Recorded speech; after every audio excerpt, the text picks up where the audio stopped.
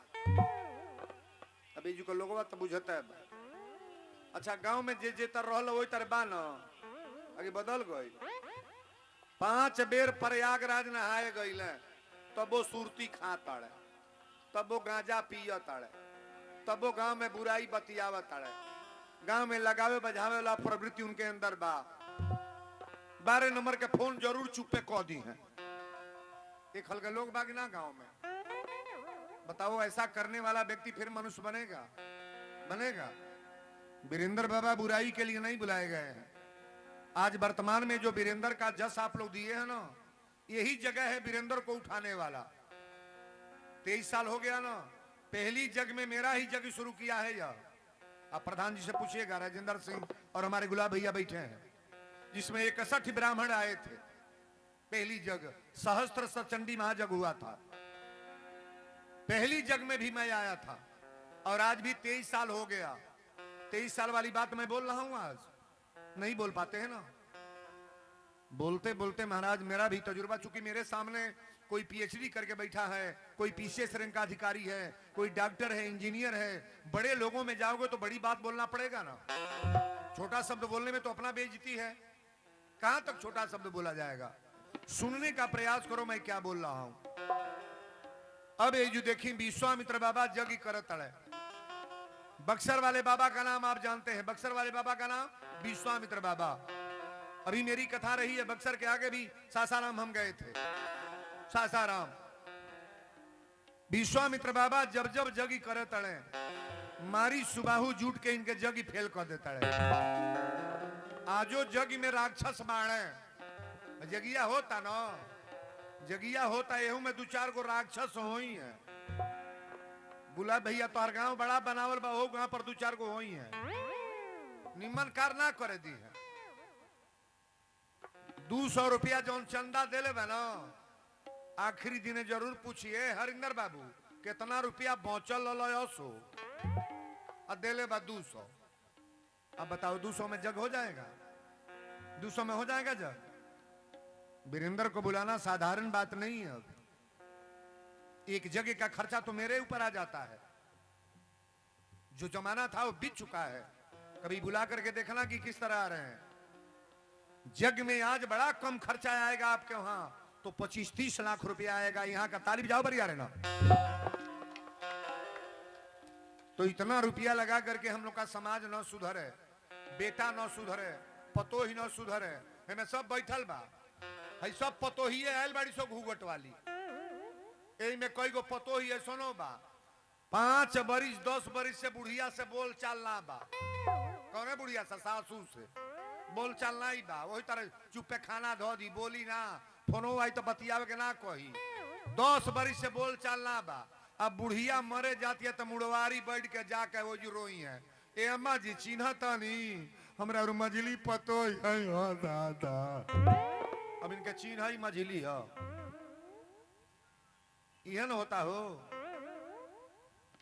नारी के खाना और साड़ी 1000 बा, अजे 9 महीना ढोलो के लुगरी मोहाल बा। मेहरी के कहले परमाई के मारे खातिर बेटा लाठी लेके तैयार बा। कलजुग के बाबू लोग के ध्यान धरमाई हो कि ये जुग के बेटा लोग के ये व्यवहार बा। वीरेंद्र बाबा की कथा में मेन पॉइंट, जो आज नौजवान हमारे भाई लोग हैं, ये माता पिता का कदर करना नहीं जानते हैं। अगर लड़का कदर करेगा तो उसकी औरत कतई कदर करेगी? नहीं करेगी, नहीं करेगी। जो के जन्मावल बाबू है अपन लाई होता तब पतो ही का कौन गारंटी। बुढ़िया कुल भीतरे सोचा तड़ी सो। वीरेंद्र बाबा तोहार कथा कथे हो, यही के नाम कथा हो। घर में पुरनिया माई रोवत या बाप रोवता, अल्लाह का गुलछर्रा उड़ावत। श्राप लगेगा कि नहीं लगेगा? नहीं लगेगा। आप कथा में आए हो, विद्वान तो आपके नजर पर बहुत हजारों विद्वान हैं, लेकिन संस्कार पर अगर बोलना कहीं है तो वीरेंद्र का नाम पहले आएगा कि कोई व्यक्ति है यह। बोलो सच्चे दरबार की जय। हम बार बार कही ले कि मान प्यारे कहना नहीं तो पछताएगा, ये मिट्टी का खिलौना मिट्टी में मिल जाएगा। प्यारे कहना नहीं तो पछताएगा, मिट्टी का खिलौना मिट्टी में मिल जाएगा। हाँ प्यारे कहना नहीं तो पछताएगा, मिट्टी का खिलौना मिट्टी में मिल जाएगा। बेटा बेटा क्या कहता है, बेटा बेटा क्या कहता है, बेटा बेटा क्या कहता है।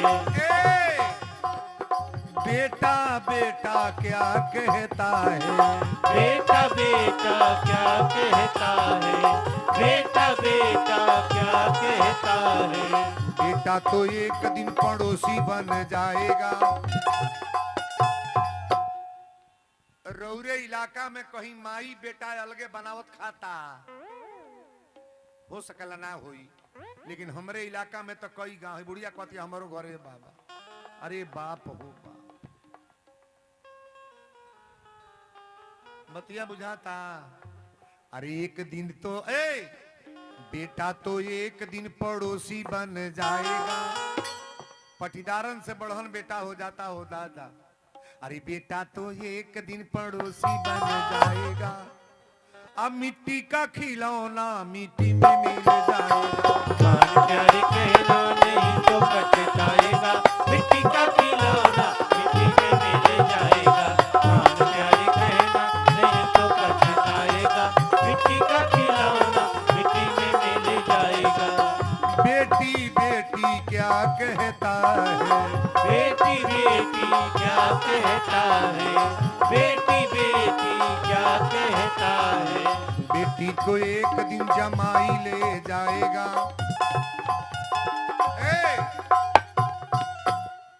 बेटी के कोनो सम्मान बा, नैहर के लोग कहेला पराया घर के ए दुल्हनिया, बेटी पराया घर के हो, और जहां ससुरा जाती है वो जो कहती है पराया घर के आईली बा, ओकर कहाँ जगह बा हो, कहो बेटी पराया हो। बेटी जौन को दी तौन बेटा करी कबो करी। 5 गो बेटा जन्मा लो आ 1 गो बेटी बा, देखा तो हर बेटी इज्जत करती है कि बेटा। एक जन बाबू साहब एगो परिचय ली हले, एगो लाश 4 गो बेटा रहले, अब बापे के लाश लेके जात रहले, सो कहले सो राम नाम सत्य है करत ले गए, तो बाबू साहब जाके लाश खड़ा करा दिले, कहले लाश रख, जमीनी पर 4 बेटा धो दिले। बाबू साहब कहले कि 10 लाख रुपया हमार खैले बाड़े, हई बुढ़ऊ मरल बाड़े, तौन 10 लाख रुपया दे दो, तब तो लाश उठी नहीं तो एजू लाश रही। 4 लड़का कहले कि ना फूक यहाँ ठीक बा, लेकिन 10 लाख तो ना दे, ना फूक है, बाप ना फूक है, 10 लाख ना दे। बेटी सुनलस कि हमरे बापे के लाश रोकाइल बा, 1 गो रहल, दौड़ल आइल, कहल बाबू साहब का हो, कहला 10 लाख रुपया बुढ़वा खैले बा, के पैसा दी। बेटी कहलस हमार जितना खेत बा सोना गहना बा हम बेच के दे, लेकिन हमरे बापे के लाश ना जरी, लाश अब्बे उठावे लोगन, सजी रुपया हम दे। ताली बराबर यारे। बाबू साहब कहले बेटी रुपया कर्जा ना बा, हम झूठ बोल ली, खाली अजमौनी है कि करे बेटन में कितना दम बा। बेटी तैयार हो गई, लेकिन बेटा बापे के लाश जरावे के तैयार ना भाई। अरे बेटी को एक दिन जमाई ले जाएगा,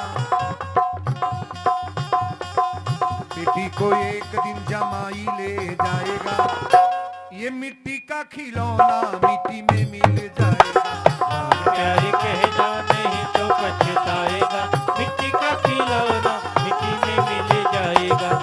प्यारे कहना नहीं तो पछताएगा, मिट्टी का खिलौना मिट्टी में मिल जाएगा।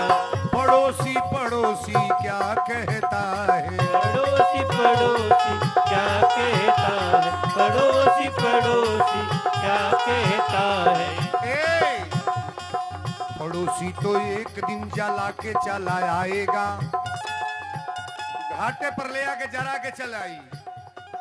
पड़ोसी तो एक दिन जला के चला आएगा, ये मिट्टी का खिलौना मिट्टी में मिल जाएगा।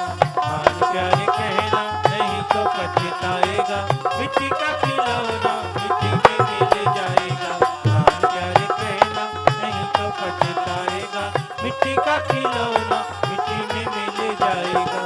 धन दौलत सब महल खजाना, धन दौलत सब महल खजाना, धन दौलत सब महल खजाना, सब कुछ यहीं पर यहीं का रह जाएगा।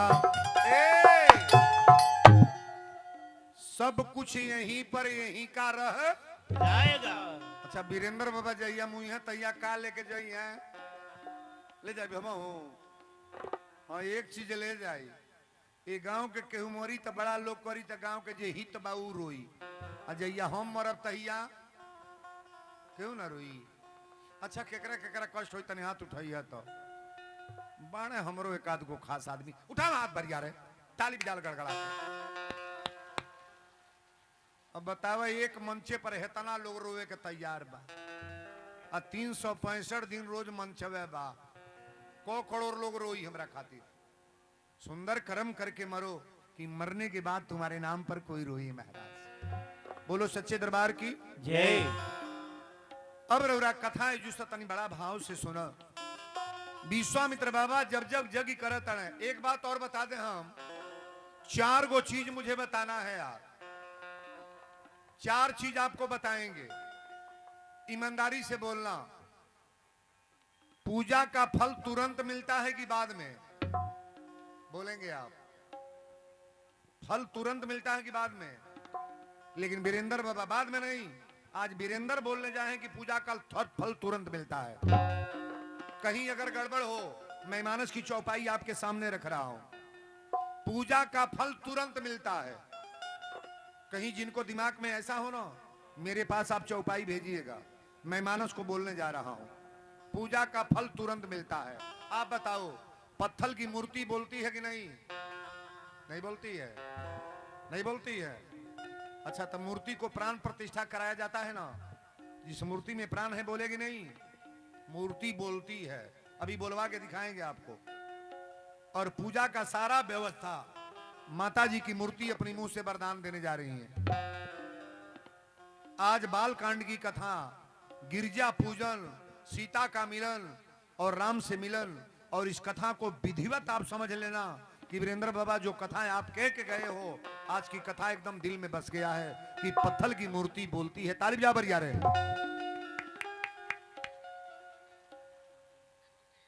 कथा में दम होना चाहिए, बोलने का तरीका तो महाराज हमारा अपना अलग है, क्योंकि गंवारों लोगों को भी समझा लेते हैं, होशियार तो होशियार बा, एहू में तरह तरह के लोग बा ना, सबको समझाना। अरे होशियारे को तो सब, होशियारे घर में तो मलिकई केहू चला ली, 4 गो बुरुबक बनाओ घर के चला के दिखाव, रुपया जकरे घर बा मालिक केहू बन जाई, तनी घोटले घर के चला के दिखाओ भाई, जोने घर में कीने के बा खाली चली घर, उस घर को चलाने में उसका नाम होता है कि मर्द आदमी है यह। बोलो सच्चे दरबार की जय। विश्वामित्र बाबा जब जब जगी करे तड़े, मारी सुबाहू जाके हु मचा देता है महाराज। कोनो जगशाला में हड्डी गिरावता, कोनो मांस गिरावता, कोनो कुछ गिरावता, विश्वामित्र बाबा घबरा गए। तुलसी बाबा लिखली कि विश्वामित्र महामुनि ज्ञानी, अब बसही विपिन शुभ आश्रम ज्ञानी, जह जप यज्ञ जोग मुनि करही, अति मारीच सुबावहु डरही, देखत यज्ञ निशाचर धावही, करही उपद्रव मुनि दुख पावही। बाबू जब ज्यादा राक्षस रहे तो एगो साधु कर रहे ना दी, लेकिन ओरिजिनल साधु बात अपन झंडा गाड़िए दे। हनुमान जी से कहल गई कि सजी लंका जर गई, एगो घर काहे बच गई? हनुमान जी कहले जे प्रसादी दिहल, जे चंदा दिहल ओकरे घरे प्रसादी दिहली, आ जे ना दिहल ना दिहली। लोग कहल मतलब, हनुमान जी कहले जेकरे घर के तेल गइल है, जेकरे घर के कपड़ा गइल है, हमरे पोछी में लपेटे के, ई निमन करबा हो?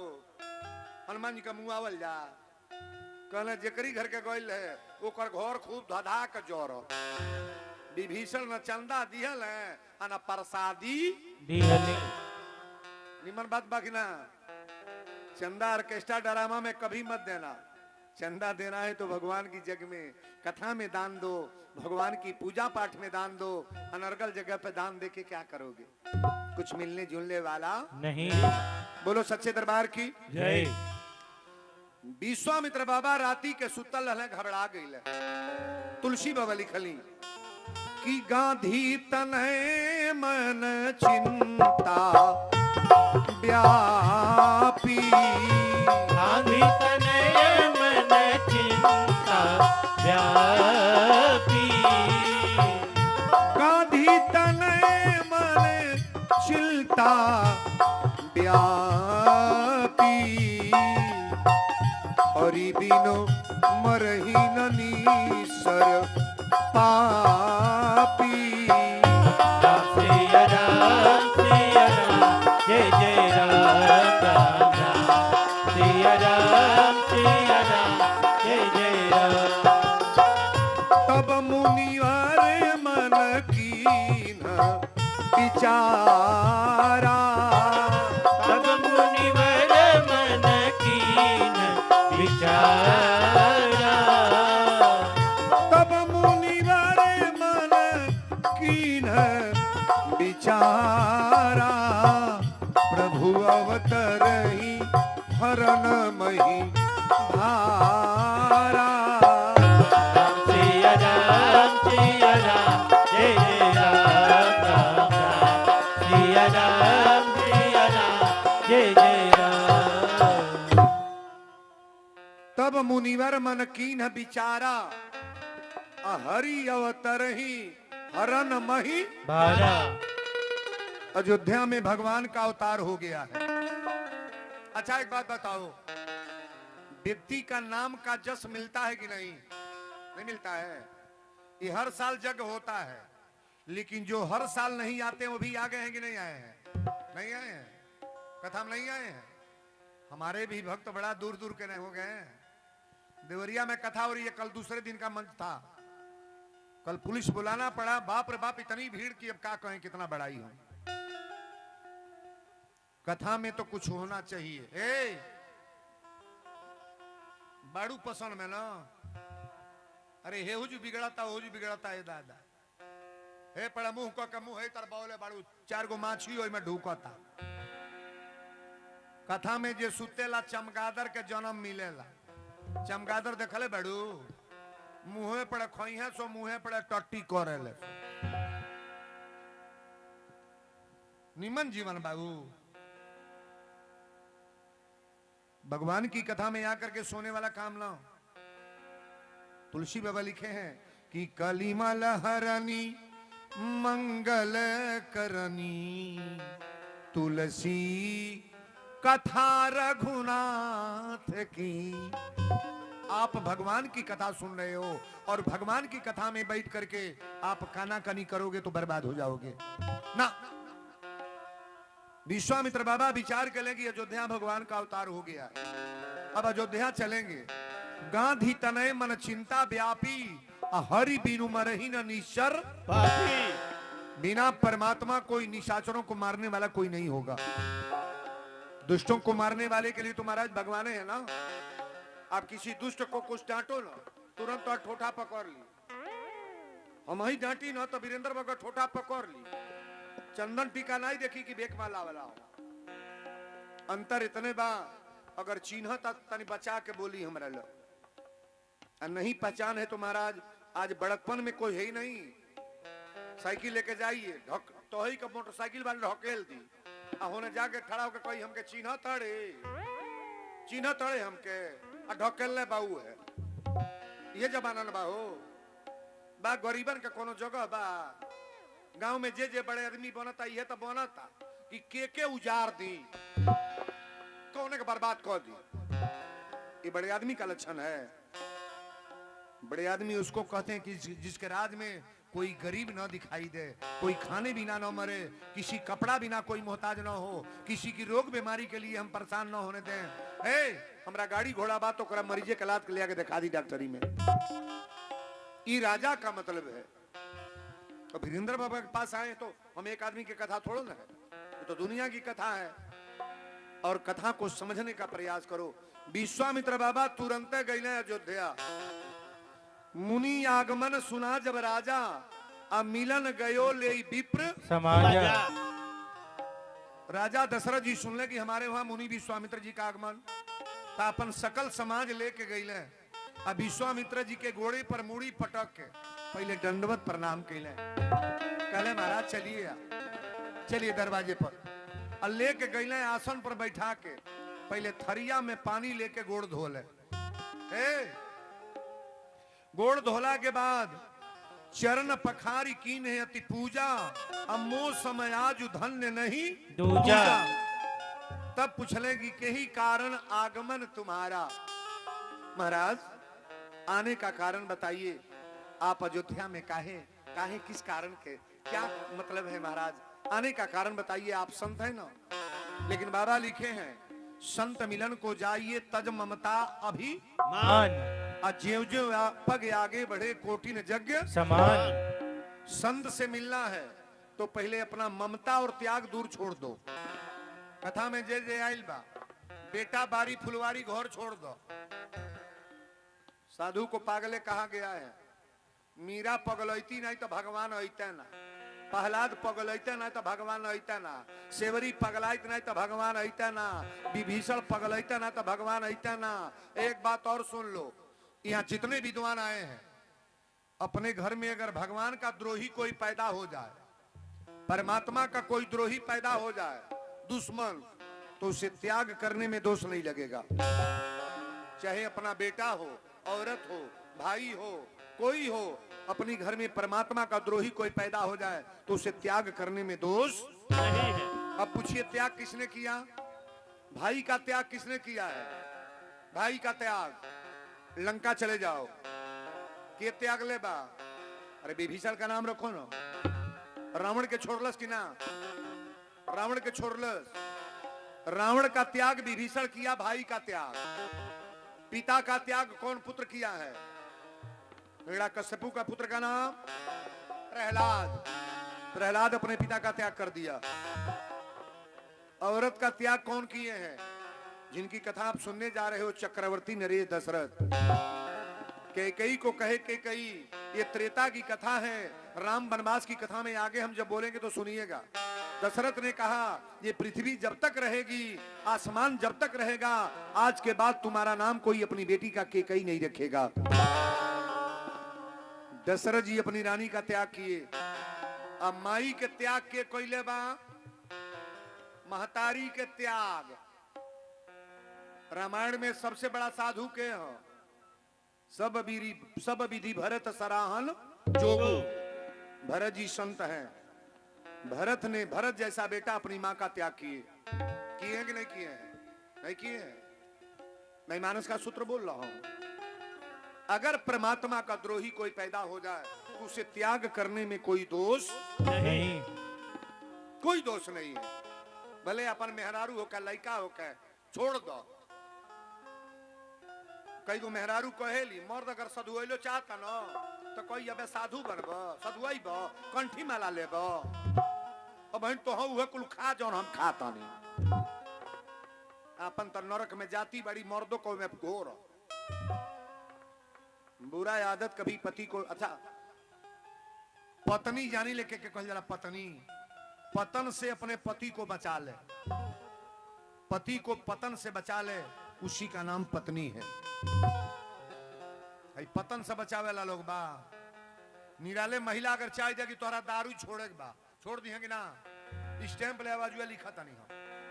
अगर महिला निराले चाह जाए कि तोहरा दारू छोड़े बा, ना छोड़ दी है। विकराल रूप बनावा ना, एक तरह जीभ निकाल ले, पूरा बड़ हो, आंख गरोर, झोंटा खोल ले, अब विकराल रूप बना के 3 दिन खड़ा हो जो। दारू तो घर छोड़ के भाग जाएंगे, ना छोड़ी है। अच्छा तो ई पार न लगे तो है करे ना, सुबेरे उठ के गोड़ लागल शुरू कर दो। 1 दिन लागा, 2 दिन लागा, 3 दिन लागा, 1 महीना लगातार, 1 महीना लागा, स्टैंप ले आओ, साइन कर रहा हूं। अगर मारल गरियावल छोड़ न दे तो कहिया वीरेंद्र बाबा तू फराडे बोलल बड़ा नहीं छोड़ दी है तो हम लोग पार लागी। जौन मेहरारू कब्बो अपने मर्दे के गोड़ नहीं लागतिया तो करवा चौथ जरूर भूखतिया। करवा चौथ बुझत अड़ुजा भदंगम चलनियम झाके लोगों मार डेंट पेंट को के वही खल के मर्दो थे थार बाड़े एगो आयल त कल से बाबा साल भर के विपत हमार सुख हो जाला। कबो गोड़ नहीं लागे ले जहिया करवा चौथ भूखे ले ना तैया ओकर डेंट पेंट कोइला हमके खियावे ले लड्डू पानी पियावे ली हमार ओ दिने करेजा गदगद हो जाला। ने बकलोल कहीं एक दिन में मल छौ खुश बाड़। आदत बनाओ, आदत आदत बनाओ, बढ़िया आदत, सुंदर आदत बनाओगे तुम्हारे ही काम आएगा। मैं तो व्यास गद्दी से बोल के चला जाऊंगा लेकिन रहना तो आप ही को ना है, हस्बैंड के साथ आप ही को रहना है। वही आपको राय देंगे, वही आपका सीख देखेंगे। जैसा करोगे फल तो ऐसा मिलना है महाराज। हमारी कथा अच्छी हो रही कि गलत हो रही है? केकरा केकरा अच्छा लाल बताने हाथ उठाओ। करवा चौथ वाला ना उठाई लोग हाथ, बताओ ताली गड़गड़ा के।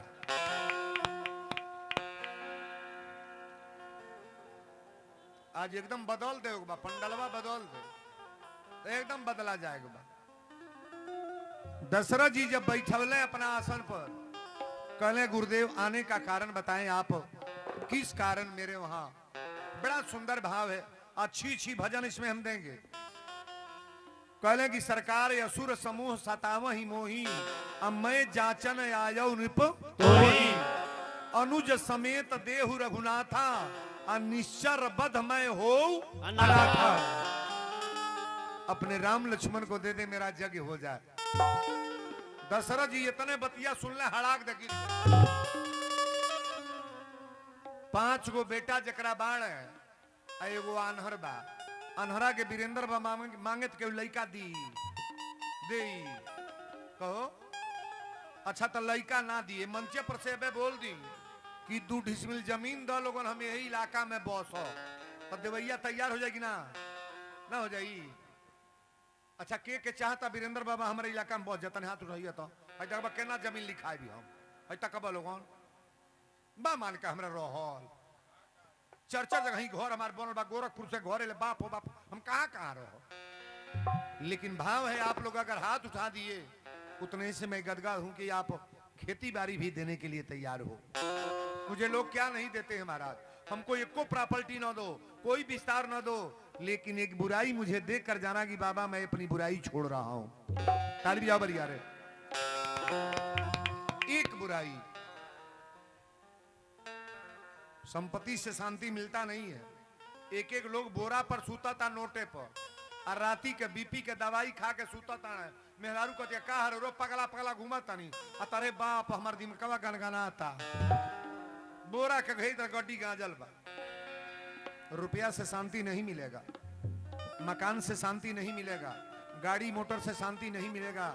शांति तो भगवान से कनेक्शन जोड़ लो, परमात्मा से। हरे भिखारी सारी दुनिया, दाता एक राम, दाता एक राम हो।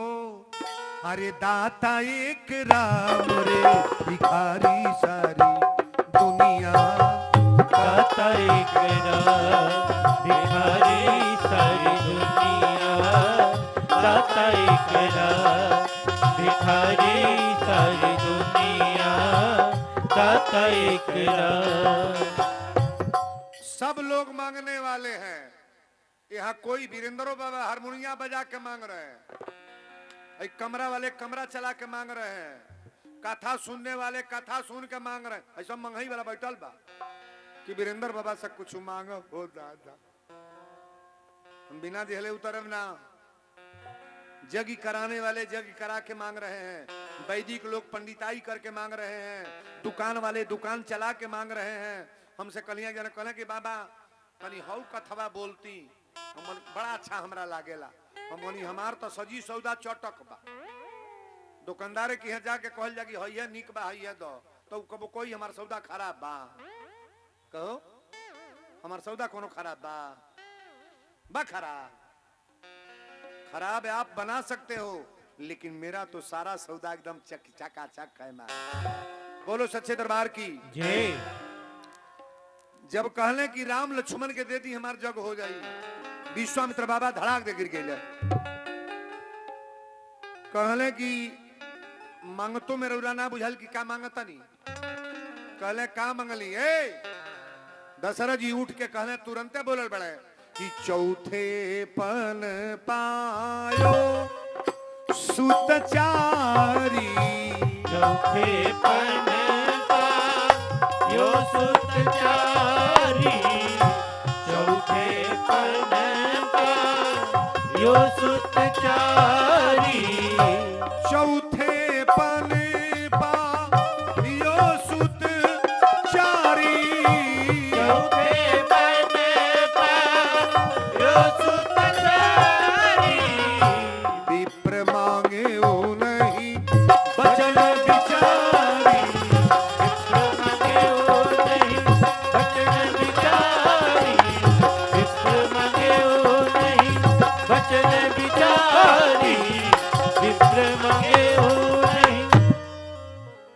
दशरथ जी कहे कि महाराज मांगत मांगत हमारे पुत्रों को मांग लिया।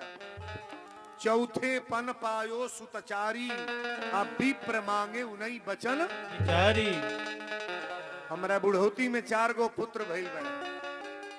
आ सबसे ज्यादा प्रेमी, सबसे ज्यादा हमार दहिना नयन ये राम है। राम देत नहीं बनत गोसाई। आप इतने बड़े यज्ञ करते हो और राक्षसों के मारने के लिए हमारे पुत्रों के पास ताकत है? छोटे छोटे बच्चे वशिष्ठ जी लगवे रहे, कहे ए दशरथ जी महाराज आप क्या सोच रहे हो, नहीं देंगे राम को?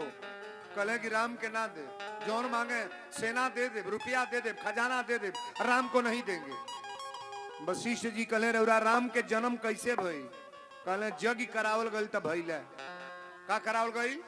जग। श्रृंगी ऋषि वशिष्ठ बुलावा, अब पुत्र काम शुभ यज्ञ करावा। जग करावल गई तब भइल। आ कहले बसी हे विश्वामित्र बाबा का करावे के मांगत है? कहले जग। तो कहले जगिए से बेटा भइल बा, जग कराने के लिए नहीं देंगे? हमनी के बेटा बारी फुलवारी के देले बा? के भगवान। अब भगवान के जग में ना दिया ना दिया हो। जितना जाने लोग आइल बड़े दूधू मन ही चाउर आवे तो एक टाली अजुए हो जाई, लेकिन चाउर नहीं मन पड़ता। जल्दी चल बाबा बैठ गल हो, हाथ भांजा चल दे तड़ू जा सब जने एक तरह। अरे इतना सीधा लेले में का लागत? भगवान देले बड़े, बार बार कहना ना पड़े। अपने लिए तो मैंने कभी मांगा नहीं। ठाकुर जी ने मुझे तो उतना दे दिया है कि महाराज अब क्या कहें हम। मुझे तुमने मालिक बहुत कुछ दिया है, तेरा शुक्रिया है, तेरा शुक्रिया है। शुक्रिया उस मालिक को मनाते हैं जो मेरे जैसे गरीब आदमी को आपने जितना बड़ा पद दे दिया। सुदामे की गरीबी जैसे बदली ना, ऐसे गरीब परिवार के मैं बालक हूं। आज भगवान ने मुझे क्या बना दिया, मेरे स्वतः समझ में नहीं आता है कि परमात्मा आपने क्या किया। आप सभी लोग गौर से कथा को सुनेंगे। दशरथ जी कहले सरकार राम लक्ष्मण के ना दे। वशिष्ठ जी कहनी कि राजन यज्ञ कराए हो तो राम लक्ष्मण भरत शत्रुघ्न आए हैं, और यज्ञ करने के लिए मांग रहे तो नहीं दोगे? तुरंत अपने राम लक्ष्मण को लगा दो। राम लक्ष्मण के लेके बाबू जाए लग रहे। लेकिन एक बात सुनिएगा, जैया दशरथ जी दिहले तहिया पटक पटक रोल कि ना रोल। अब विश्वामित्र बाबा लेके जब बिया हुआ करा के अइले तैया दशरथ जी रोवले कि हंसल है? बोलो समझी बनना तो 4 गो पतो ही तो इतने नहीं। दशरथ जी बसी है विश्वामित्र बाबा के गोड़वा पकड़ के कहले कि गुरुदेव आज आपसे वादा है, हम रहे न रहे नाथ सकल संपदा तुम्हारी, अब मैं सेवक समेत सुत नारी। ये पूरा अयोध्या आपकी है महाराज, हमारे पुत्र नहीं है, ये पुत्र आपके हैं। चारों पुत्रों पर नजर रखिए महाराज। ये अयोध्या की राजधानी जितनी है ना, विश्वामित्र बाबा मैं आपके नाम से लिख रहा हूं, ये महाराज की चौपाई में बोल रहा हूं। नाथ सकल संपदा तुम्हारी, अब मैं सेवक समेत सुत नारी। सारा व्यवस्था आपका है। आज विश्वामित्र बाबा राम लक्ष्मण को ले गए, लेकिन दशरथ जी तड़पे लगले कि छोटे छोटे बालक ही राक्षसों से पढ़ने पाएंगे कि नहीं। लेकिन भगवान कभी हारेंगे? भगवान हम लोग सभी हार जाएंगे, सब लोग बर्बाद हो जाएंगे, लेकिन परमात्मा कभी बिगड़ने वाले हैं। ले गए बना रास्ता में तारका आइल बा। तारका जनाना है कि मर्दाना? मर्दाना हो, औरत रहे, लंका के राक्षसी हो। बाबू बैठ जाओ, आप क्यों खड़े हो, बैठ जाओ। लंका की राक्षसी है। ए बाबू विकराल रूप बना के हु को के आई। विश्वामित्र बाबा कहले से मार दो राम, एक ही बाण प्राण हति लील्हा। एक के बाण में तारका गिर गए बाबू। अच्छा भगवान रास्ते में जा रहे हैं तो तारते जा रहे हैं कि मारते? तारन हारे हैं ना, हमारे स्वामी तारते हैं। आगे जब बढ़ले तब है बक्सर जब लेके गइल बड़े तो कहले राम ही है जगह है, जंगल झाड़ी के बीच में जग करी ले, आई सारा राक्षस से आके हमार जग विध्वंस कर देता, लंका सब आवेले सो। सबसे बदमाश इसमें है ये मारी सुबाहु जब जुट लेके आता है ना, हमारे जग में हड्डी मांस गिराते हैं सब महाराज। राम जी कहले गुरुदेव पहरेदारी का काम मैं कर रहा हूं, आप जग करिए, निश्चिंत होकर के निसंकोच जग करिए महाराज। जब जग शुरू भई तो हु को के 5000 चलना सो। बिना फन के बाण मरले, बिना फन के बाण मारिच के मरले, जाके समुद्र के किनारे गिरल। आज सुबाहु के बाद हमारे राम जी यही कर दिए, सारे राक्षसों को मार दिए। मारने के बाद राम जी कहले गुरुदेव अब तेरा और जगी हो गल, जाई घरे न। विश्वामित्र बाबा कहले छोटकी जगिया रहली, बड़की जगिया तो बाकी बा, यहाँ मर्दन का बटोर बा। ताको मर्दन का बटोर कहाँ भइल बा?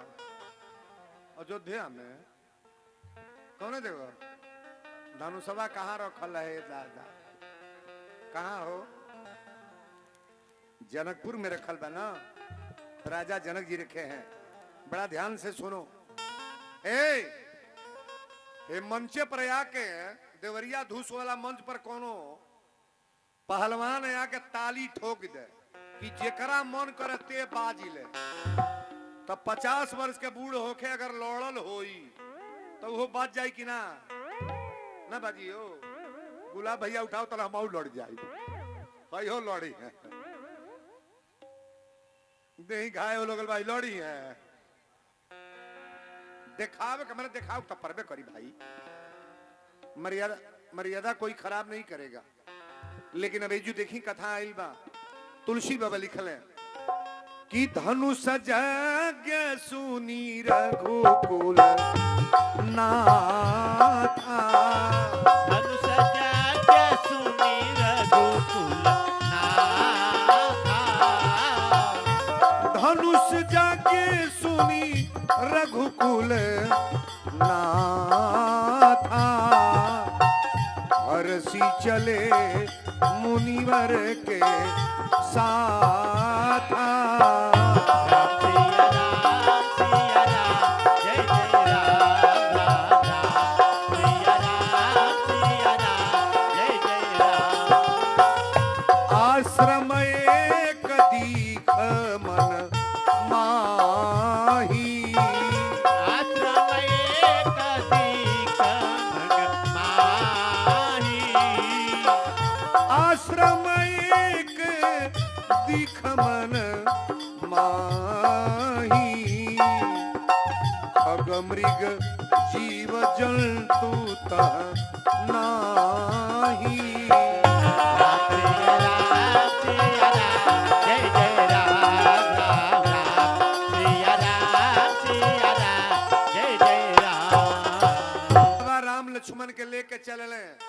धनुष यज्ञ सुनि रघुकुल नाथा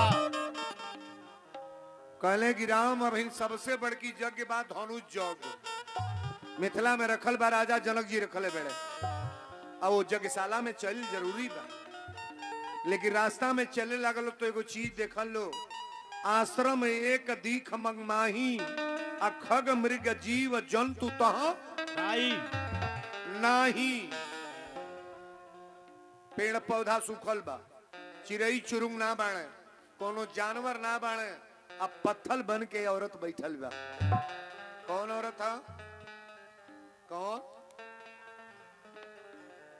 राम जी कले गुरुदेव ये महिला कौन है पत्थल बन के बैठी है विश्वामित्र बाबा कले राम ये अपने पति के श्राप के कारण पत्थल बनी है गौतम नारी श्राप बस उपल देह धरि धीर अचरण कमल रज चाहती कृपा करहु रघुवीर आपके इंतजारी में पड़ी है महाराज भगवान ने स्पर्श किया पत्थल के नारी अहिल्या रहल फिर नारी बनल अहिल्या ने कहा मुनि श्राप जो दीना अति भल दीना अगर मेरे पति का श्राप नहीं रहता तो भगवान से भेंट नहीं होता अब भगवान से भेंट नहीं होता तो मेरा उद्धार नहीं होता अहिल्या का उद्धार किए गंगा जी धरती पर आई हैं राम जी पूछने लगे कि गुरुदेव ये पृथ्वी पर गंगा मैया कब आई हैं विश्वामित्र बाबा कहे राम तुम्हारे घर के पूर्वज थे भगीरथ भगीरथ ने गंगा मैया को धरती पर लाया कहे काहे लिए तो अयोध्या के लोगों को तारने के लिए अयोध्या के लोग तर रहे हैं कि पूरा विश्व तर रहा है हम सभी लोग तर रहे हैं ये कथा यहाँ हो रही है माता जी के स्थान पर एक गांव तर रहा है कि 50-100 गांव पूरा इलाका तर रहा है जो जो सुनेगा उसको तरन तारा होगा महाराज अब राम जी लेके चले मिथिला में राम जी जब मिथिला में गइल बने ना ते जो बड़ा सुंदर भाव आयल बा पूरा नर नारी सुभग सुति संता अधर्मशील ज्ञानी गुण वंता जनकपुर में जहां से ये लीला आई है ना हमारे उपेंद्र शरण जी सीतामढ़ी के हैं लेकिन जनकपुर में आप उस बेल्ट में मेरा नाम पूछना अभी एक मेरी कथा मोतिहारी में चलने जा रही है वो जून में है मोतिहारी कथा की कमी नहीं है वीरेंद्र बाबा तो ऑल इंडिया खूब घूम रहे हैं महाराज लेकिन कथा में कितने लोगों का विचार बदला मैं ये देखना चाहता हूँ बोलो सच्चे दरबार की जय विश्वामित्र बाबा जब लेके गए जनक जी के मालूम हो गए कि विश्वामित्र महामुनि जी का आगमन हुआ है तुलसी बाबा लिखले कि विश्वामित्र महामुनि आए विश्वामित्र महामुनि आए विश्वामित्र महामुनि आए समाचार मिथिलापति पाए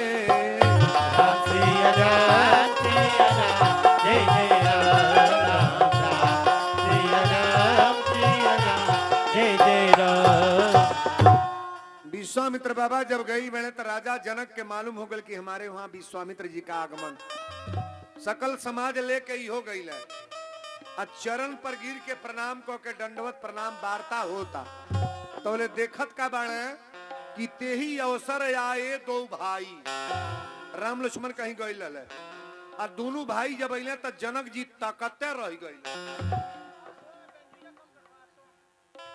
तकते रह गई राजा विश्वामित्र जी कहले कि बाप रे बाप इस संत हो के क्या देख रहे हैं अच्छा एक बात बताओ ब्रह्म का पहचान विद्वान आदमी कर लेगा कि नहीं मेरा चेहरा देख करके आप जान जाओगे कि व्यक्ति के अंदर कुछ है नहीं जान जाओगे नहीं मालूम होगा कहो ये धरती पर सब एक लखा बा बा हमसे बहुत अच्छे अच्छे विद्वान हैं अच्छे अच्छे पढ़े लिखे लोग हैं लेकिन हमरे लेखा के बा बा हो बहुत लोग कहले बा बा फलाना वही के लेखा बटल है हमार दोनों लड़का एक लेखा बाना कुल खोल खोल का बाना कुल एक लेखा कब हुई है राम लक्ष्मण भरत शत्रुघ्न 4 भाई हैं चारों एक लेखा हैं पृथ्वी पर कोई एक तरह से हो भी नहीं करेगा महाराज। एक बात और सुन लो, बाबा लिखे हैं कि गुण या अवगुण सबके उर रही, बिना या अवगुण का गुण रहता नहीं है महाराज। मेरे अंदर भी कोई अवगुण होगा, बिना अवगुण का गुण नहीं, लेकिन अवगुण उतना ज्यादा न हो कि आपका विचार ही गलत हो जाए। अवगुण को गुण में बदलने का प्रयास करो आप। ते ही अवसर आए दो भाई, गए रहे देखन फूल भाई। उठे सकल जब रघुपति आए, जब राम जी आई ना तो सकरी समाज खड़ा हो गए। राजा जनक जी मूर्ति मधुर मनोहर देखी, अब भयऊ विदेह विदेह। राजा जनक जी ताकते रह गए। राजा जनक जी 5 मिनट के बाद कहले, गुरुदेव ये दोनों बालक कौन है? कहु नाथ सुंदर दो बालक, मुनि कुल तिलक की नीपकुल बालक। ये दोनों बालक कौन है? थोड़ा बताने का प्रयास करें ना। जनक जी है ही तरह कांपे लगला। विश्वामित्र बाबा कहले, दादा जो ने खातिर रेल में देखा था कार अलग बा, ये जो लीला शुरू हो गई।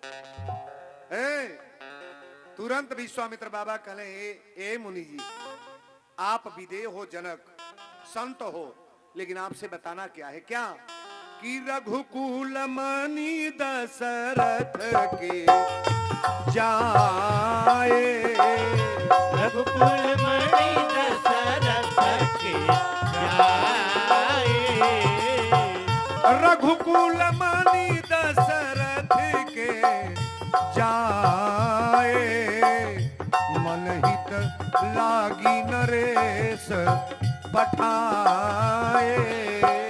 राम सिया राम सिया राम, जय जय राम राम राम, सिया राम जय जय राम। अयोध्या नरेश श्री दशरथ जी महाराज के दोनों पुत्र हैं। ये बड़े वाले पुत्र का नाम राम है और ये छोटा जो गोरे वाले हैं ना, इनका नाम लक्ष्मण है। मेरे साथ दोनों पुत्रों को भेजे हैं मेरी यज्ञ करने के लिए, मेरे हित के लिए। राजा जनक जी कहले, अब तो हमरा धनुष तुरवले में देरी ना बा। समझ गए कि बियाह तई नहीं से हुई। राजा जनक जी सुंदर भवन देले। अरे जो रहे लागल लो, राम जी कहले, गुरुदेव एगो निवेदन बा। कहले कहा? कहले निवेदन है आज हमारी बा, बड़ा सुंदर भाव है। निवेदन ई बा कि तनी लक्ष्मण चाहत ना जनकपुर देखल। अब रउराई बताई, देखे के मन के कर कैले बा? राम जी के कि लक्ष्मण के? ससुरार जेकर होता ऊ देखे जाई कि देवर जाई? के चाहिए हो? लुकी चुकी धाकल के चाहिए? राम जी कहने तनी चाहत तने लक्ष्मण देखो। विश्वामित्र बाबा तब बुझिए गए कि देखल चाहता नहीं मेहरारू कैसे अघाली लइकन से खाए के मन अपना कैले बा। कहीं मेलवा में जाता नहीं तन चाउमीन 5 पैकेट बनवाले कलिए से हल्ला कैले तन जिलेबी आधा किलो ले आई, आधा किलो लइकवे खाई। लेकिन राम जी कहले देखना चाहते हैं लक्ष्मण। विश्वामित्र बाबा बुझ गए कि देखे के बा इनका। कहता ना लक्ष्मण देखिए, कहले जाके शौक से देखिए। अब राम लक्ष्मण जाता लोग जनकपुर में, तो देखे का जाता लोग अपना के दिखावे जाता लोग। आधा लोग तो मेला में दिखावे आवेला कि मैं मॉडल में मेरी साड़ी है कि नहीं है, मॉडल में मेरा पॉइंट है कि नहीं है, बाल में मॉडल में कटवाया हूं कि नहीं। अरे तो एक बार कटा था बीच को सेदा कपड़ा में देखली एक दिन। हम कहले रे बदूरी चाटत है का बारवा में? कल से बाबा ई मॉडल है। पहले लड़के पहले तो लगल फाटल पैंट, अब लड़कियों को मैं देख रहा हूँ 100% फटा पैंट। अब देख रहा हूँ, पहले नहीं। अभी गोरखपुर मेरी कथा थी, इसके पहले। इस सिस्टम को ऐसा ना करो कि ये धरती रसातल को चली जाए।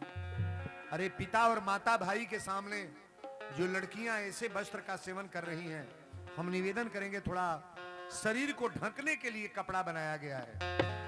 सुंदर पोशाक पहनो।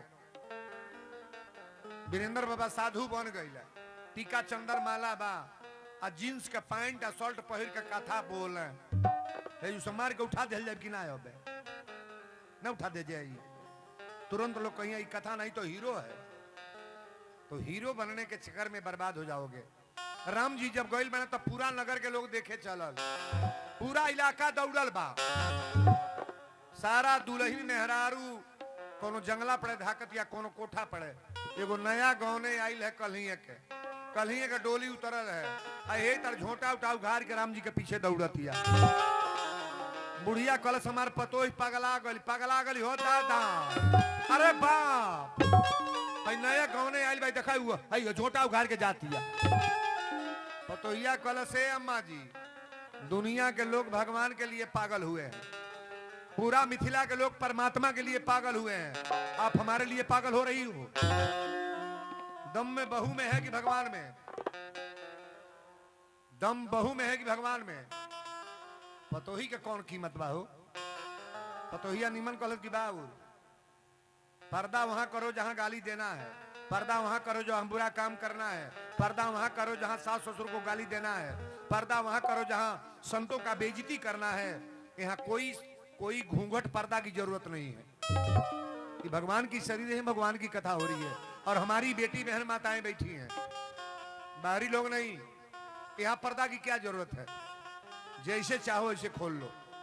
मिथिला के सखी लोग कोठा पर से कहली कहीं फूल फेंको ना कहीं ताकिए ना। राम जी कहले तकिया न तो खतर बा ससुरारी हो तकिया म लक्ष्मण काहे कमान है टप के ताके इधर मुड़िया खोल। राम जी कहले फजियत करवाइबो न चुप हो जाओ मुड़ी करके चला।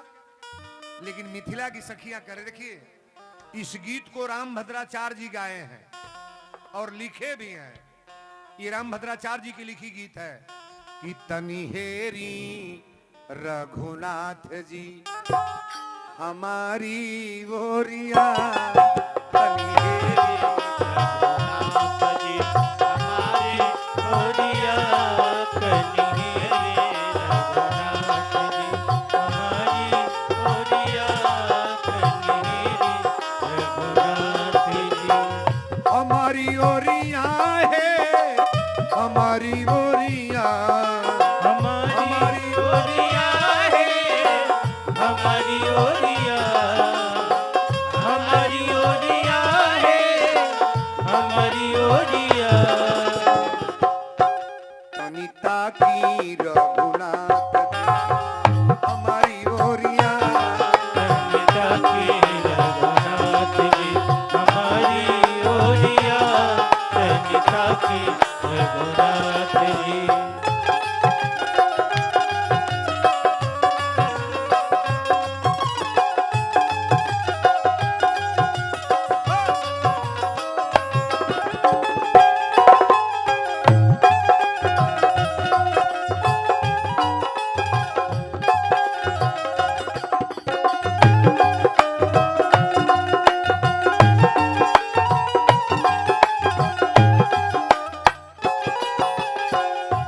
सुंदर श्यामल गौर मनोहर, सुंदर श्यामल गौर मनोहर, सुंदर श्यामल गौर मनोहर। अखिया में बसली मधुर जोड़िया, हे जी अखिया में बसली मधुर जोड़िया, हे जी अखिया में बसली मधुर जोड़िया। तनिता की रघुनाथ हमारी ओरिया, तनिता की रघुनाथ जी हमारी ओरिया, तनिता की रघुनाथ जी।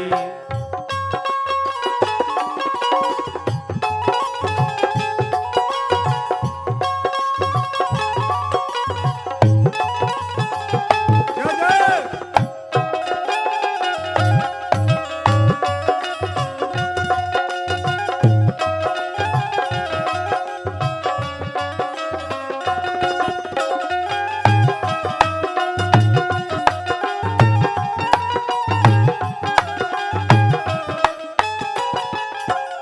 मिथिला में आके कैसन जादू चल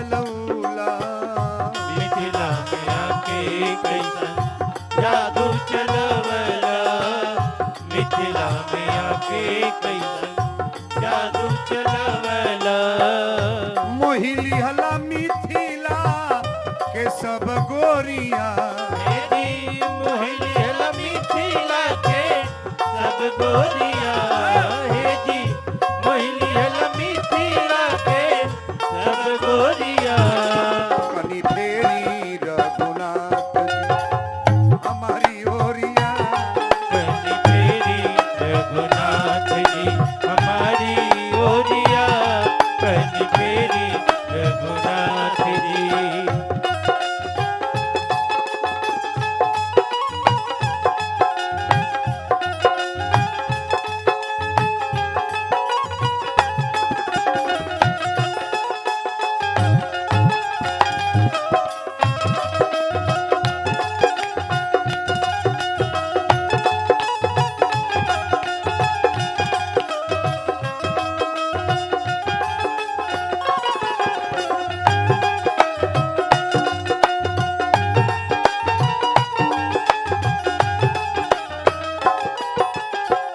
राम भद्राचार्य जी अब हंसी फेरहू राम भद्राचार्य जी अब हंसी हे रहू राम भद्राचार्य जी अब हंसी हे रहू जल बिलोचन की ओरिया हे जी जलज बिलोचन की ओरिया हे जी जलज बिलोचन की ओरिया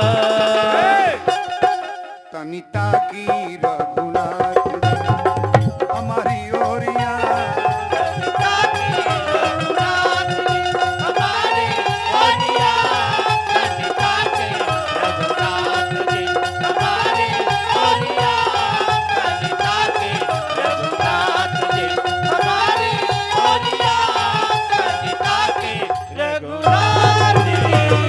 चल ताकब हमरा और विश्वामित्र बाबा कले राम लक्ष्मण जाके पुष्प वाटिका से फूल ले आवे लोग फुलवारी में गइल वालो चहु दिस चितई पूछ हिमालीगन आ लगे लेन दल फूल मुदित मन।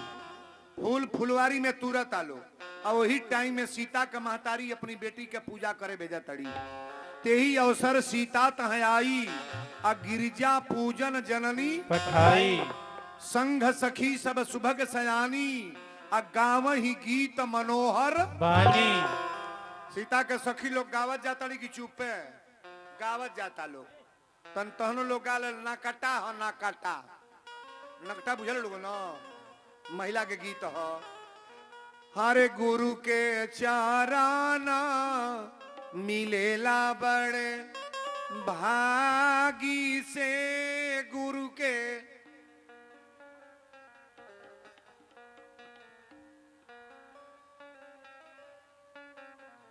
बा बुझाता नकटा गवाता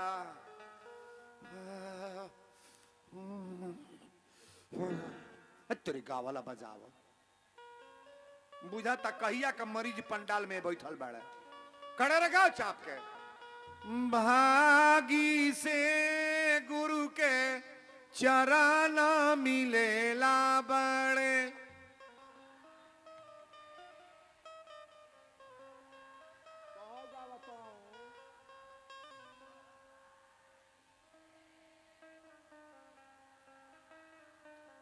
अब देखा में जे होशियार पढ़ल लिखल बा उ गावल ह गुरु के चरण मिलेला बड़ा भागी से यही में बुरबकवा बैठल बड़ी सो हई गावली सो सासू जी के माराली सासुर के गरियावली सखी शुरू कर दिलू जानो हां त बाबू गजब के मेहरारू कहानी हइयो गाव कहतो मानी बकलोली गावेली सो सासू जी के मरली ससुर के गरियावली अब भसुरु के दाग देहली आगी से गुरु के चरण मिलल बड़ भागी हो ई रहल न कटा आइयो न कटा हो कि अंगनैया बीचे तुलसी लगई बे हरियांगा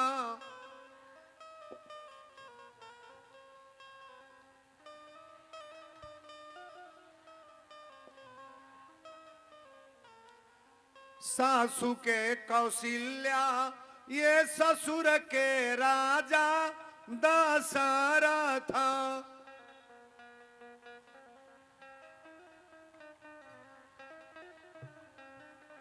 सैया जी के राम मानी पूजब हरि आंगनैया बीचे तुला।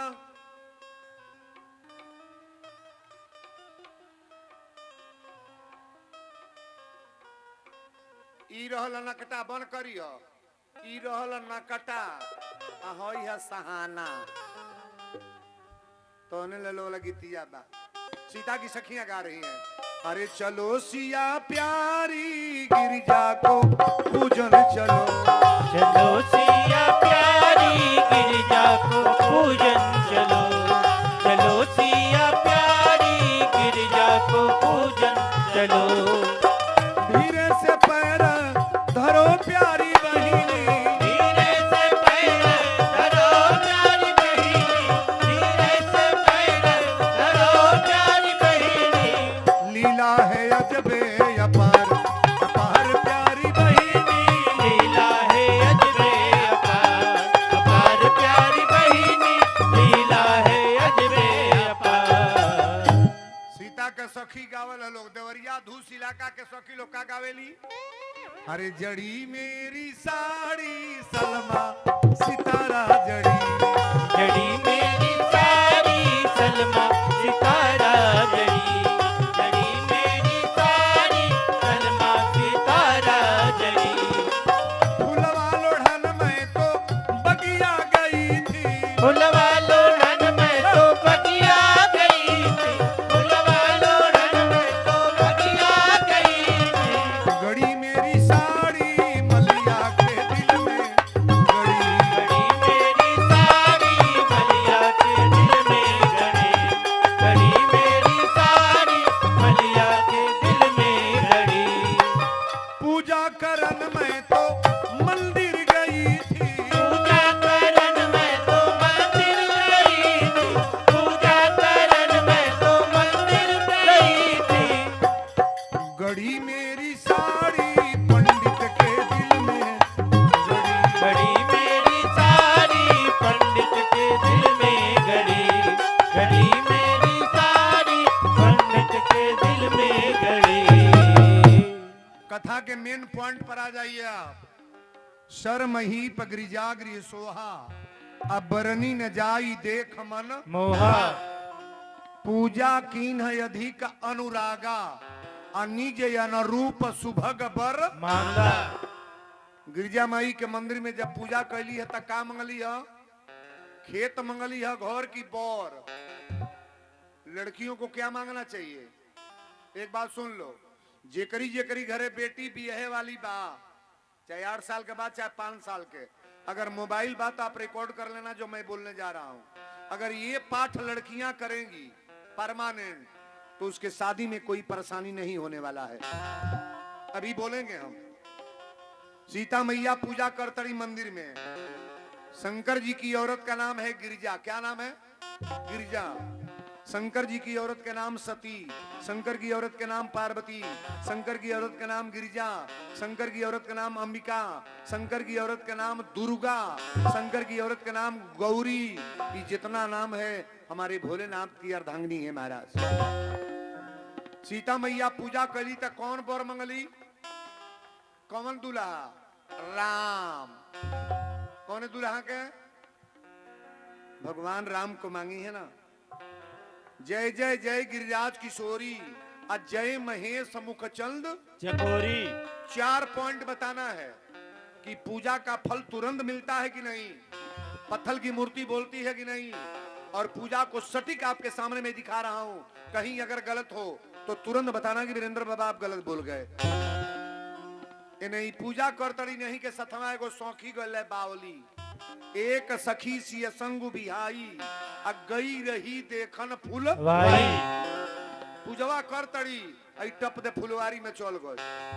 आ जब देखलस ये लोगन का फूल तुरल तक कहलस बाप रे बापी ई पत्थर के मूर्ति हलो, आगे फोटो हो। अरे भगवान का दीवाना कौन नहीं हो जाएगा जी?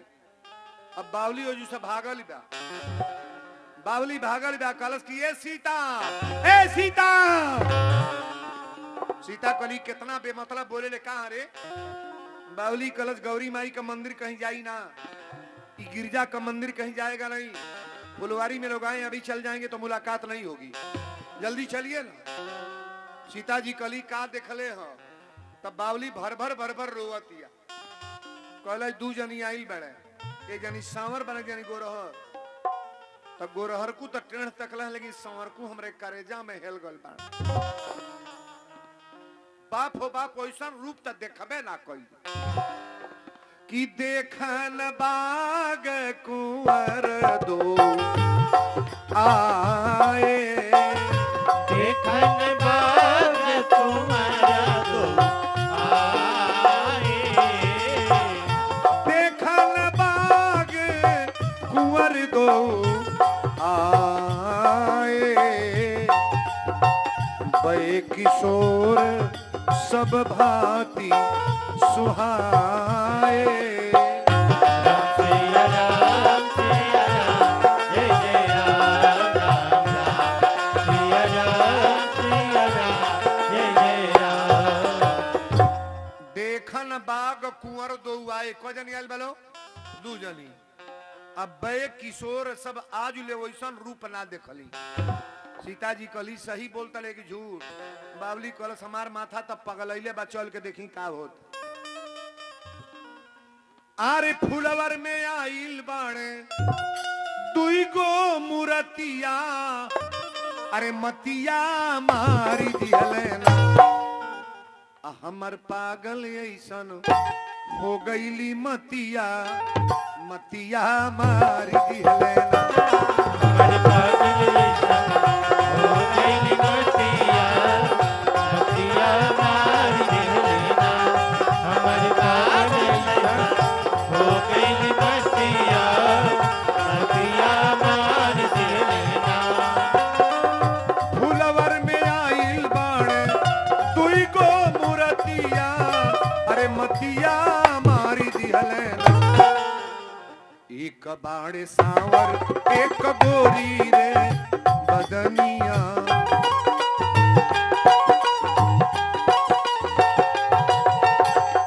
चमकीला चेहरा जैसे चांद के चननिया।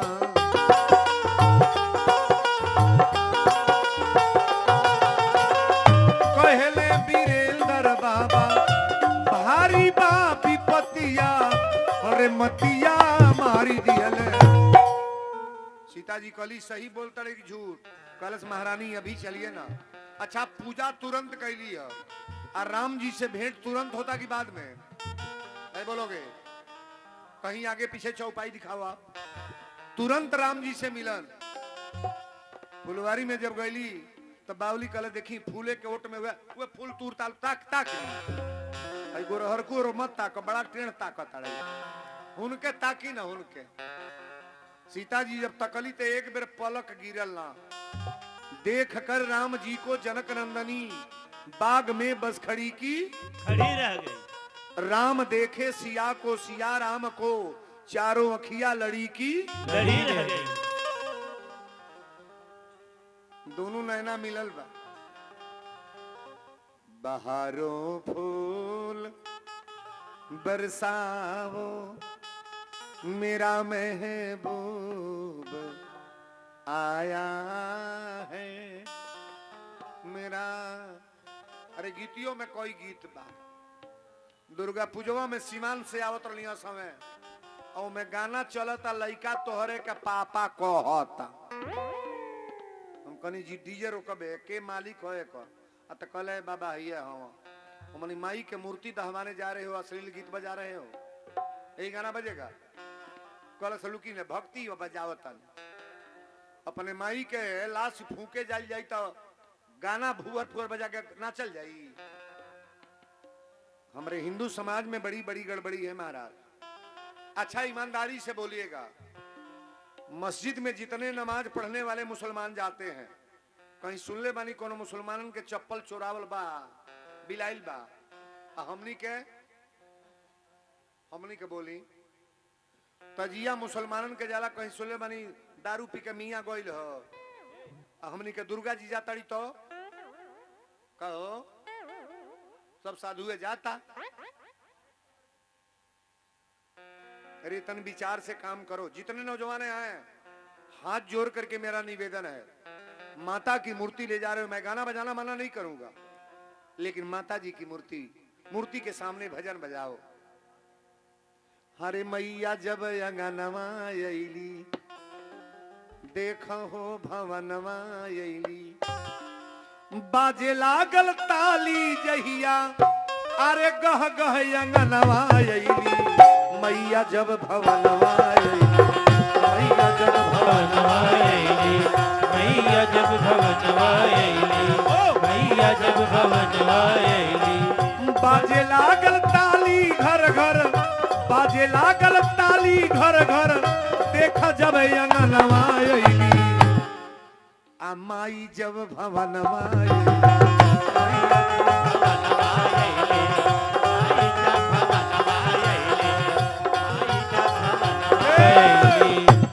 सगरी गाना गाय तो टाइम ओवर होता है। ताकब हमरा हो वीरेंद्र बाबा का नहीं गावे के जाने ले धरती पर जौन गीत पैदा हो गल बा ओके हमसे गवा लो, लेकिन अश्लील गीत गाने का कभी फरमाइश न करना और न कभी गाना बजाना सुनना। परिवार में इतना घिनौना गाना बज रहा है, वही चाचा बाबा बैठे हैं लोग बजा रहे हैं। कहो नहीं खे बाजो कौन कौन गीत के कौन का कहीं हम काना। गीत का भी असर पड़ता है महाराज। आप कथा के पंडाल में आए हो तो कथा वाली बात सुनो। सीता मैया गली त राम से तुरंत भेंट भइल कि ना भाई। बावली कलश की महारानी चली सीता जी के लेके आई। अब गौर से सुनिएगा। जय जय जय गिरिराज किशोरी और जय महेश मुख। चौपाई नोट करो, मोबाइल है तो मोबाइल में रिकॉर्ड कर लो। अगर नहीं मोबाइल है तो यही कथा अपने घर जाकर अभी सुनना। ये प्रवचन आपके मोबाइल में जा रहा है, तुरंत ये मोबाइल में जाएगा। ये लाइव कथा चल रही है। आप जब तक रहोगे मोबाइल रहेगा, ये गाना चलता रहेगा जो मैं गा दिया। गैली जब मंदिर में जय जय जय गिरिराज किशोरी और जय महेश मुखचंद चकोरी। अब यहाँ चौपाई है। देवी पूजी पद कमल तुम्हारे सुर नर मुनि सब होय सुखारे। अभी माता जी की मूर्ति की आवाज आवता। बिना ये प्रेम बस भई भवानी आ खसी माल मूरत मुसु। पत्थल के मूर्ति हंसल बगिना। मैं मानस की चौपाई बोल रहा हूं। पत्थल की मूर्ति हंसने लगी। पत्थल के मूर्ति हंस रही है। बिना ये प्रेम बस भई भवानी आ खसी माल मूरत मुसु कहानी। सुनु सिय सत्य असीस हमारी। मई के माला जो गटई में रहे दुर्गा जी के ना गिरिजा माई के, ई माला टप दे सीता के गला में फर गल। ताल बजा बरिया रे। सुनु सिय सत्य असीस हमारी आ पूजहु मनोकामना तुम्हारी। ये पत्थल की मूर्ति बोल रही है। अगर कहीं बनावटी बात हो तो आप मिलना कि वीरेंद्र बाबा आप मानस के बाहर बोल गए। वो जमाना मेरा बीत चुका है। शब्द को प्रयोग करो आप, और साहित्य जितना पकड़ना है आप ढूंढ करके निकालना कि बाबा क्या बोल गए। पत्थल की मूर्ति कह रही है का कि मन जाहिरा चो।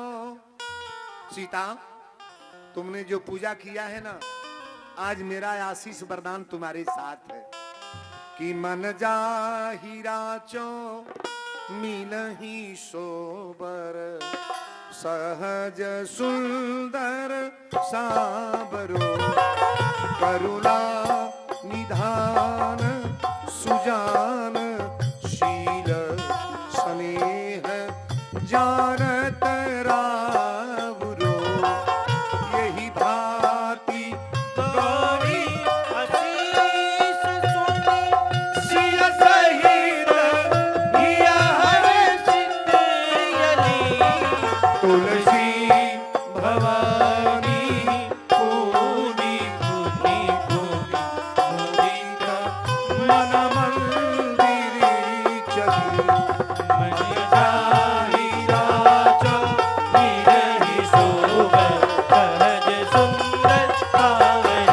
बन जाहि रातों मिलहि सोबत सहज सुंदर सावरो बन जाहि रातों मिलहि सोबत सहज सुंदर सावरो बन जा। यहाँ जितनी हमारी बेटियां बहन बैठी हैं, जौन छंद बोले तनी दूगो चौपाई और ये छंद जो लड़कियां प्रतिदिन पाठ करेंगी उनके शादी में कोई अड़चन नहीं होगा। ताली बजा लो बरियारे। चौपाई यही है, बिनय प्रेम बस भई भवानी, अखसी माल मूरत मुस्कानी, सुनु सिय सत्य असीस हमारी, अब पूजहु मनोकामना तुम्हारी। मन जाहि राचो मिलहि सोबर, सहज सुंदर सामरो, करुणा निधान सुजानशील, स्नेह जानत रावरो। यही भांति गौरी शीस सिय सिय सहित ही हर्षित अली, तुलसी भवानी पूजी पुनि पुनि मुदित मन मंदिर चली। ई कथा रौरा समझ में आइल है कि ना? नहीं आइल? ना आइल हो? अच्छा तो जरा अगल बतानी हाथ उठाए तो बरियारे हाथ उठा लो, ताली बजाओ बरियारे।